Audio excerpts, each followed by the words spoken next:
Hey guys, so today I'm going to show you how to make candy covered Oreos. So here's the ingredients and things that you need. I got the blonde Oreos, or the cheap ones, because we're using a pink color candy melt in this tutorial, but if you want to use black, that's fine.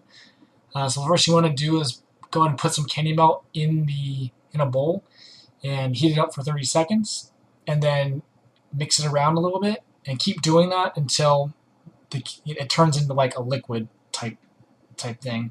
And so it took us 3 tries to get it to turn into a liquid. So that's the second try, and here's the third try. So that's what you want it to look like.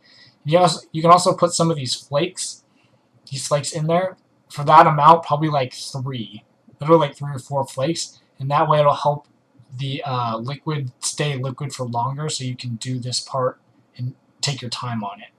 So what you want to do is go ahead and put a little bit of the candy melt in the mold, and then put your Oreo in the middle and go ahead and press it down. Make sure it's in the middle. And these things are pretty deep, so don't be too shy about pressing them down. Okay, so I'm going to do 3 of them today. Also make sure that the Oreo was like straight. So you see me like trying to fix it so they're both ends of the disc are like in sync. And that's maybe just me being OCD. So go ahead and do the 3 in there, and then cover the top. And I actually, no, I'm not gonna lie, this is kind of like, I'm a little bit rusty, so these aren't the prettiest looking ones, but once you get some practice, you can make them look really nice. And so I actually put a little bit too much of the candy mold in there to begin with, so maybe not so much, and then that way when you put it on top, you don't overflow the top of the mold, and then you don't have to do extra work, which I'm going to show you what I did after. So go ahead and put the candy mold on the melt on top, and then go ahead and bang it like this and shake it side to side, and that'll get the bubbles out of the actual finished product, because the bubbles don't really look so good.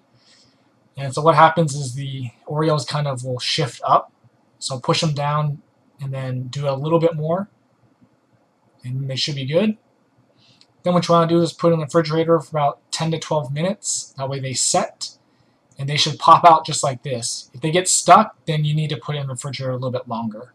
And so you notice how, because I put too much of the candy melt in there, now I have to fix it by taking off the big portions first. And then what you want to do is you just use like a knife and go around the edge. That way it's nice and straight. So just like this. It's nice and straight, and then it looks really nice and pretty. And then basically after that, you can decorate it however you want. So what we did for our decorations for our wedding favors is we did a little bit of pink and white candy melt mixed together, and so that's kind of what it looks like. And we put these little balls on them too. So there's the top and the balls, and that's what it looked like. So the possibilities are endless, but this is what ours looked like. So I hope this helped you.